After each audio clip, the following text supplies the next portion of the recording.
What killed Detective Sean Suter remains an open question for police, prosecutors, and the medical examiner. WJZ has obtained a letter from Detective Daniel Herschel, who is currently in prison. In it, for the first time publicly, Herschel addresses what he knows about Suter. WJZ investigator Mike Helgren with what he's learned. Convicted former Detective Daniel Herschel sent this letter to the Maryland Commission to Restore Trust in Policing, writing, "I would like to share my concerns with the Commission about the Suter case." Herschel says the month before his arrest in 2017, he was transferred from the GTTF to the citywide shooting unit, along with Mamadou Gondo, who later admitted to protecting a Baltimore heroin operation. The GTTF was an elite gun unit, many of whose members were convicted of robbing citizens, among other crimes.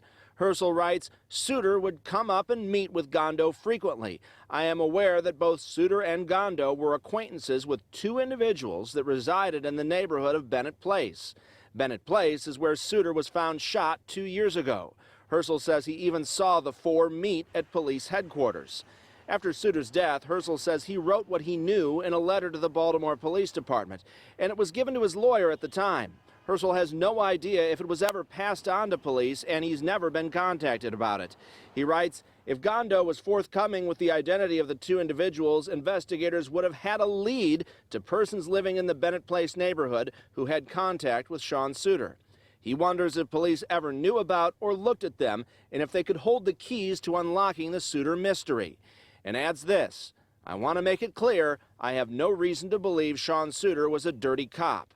Suter was set to testify in the GTTF investigation the day after his death, and Herschel wonders if Suter was going to testify against Gondo if he was put in an extremely dangerous situation just being on Bennett Place and having contact with Gondo. Sean deserves justice! Suter's family says he was murdered. Police believe his death is a suicide.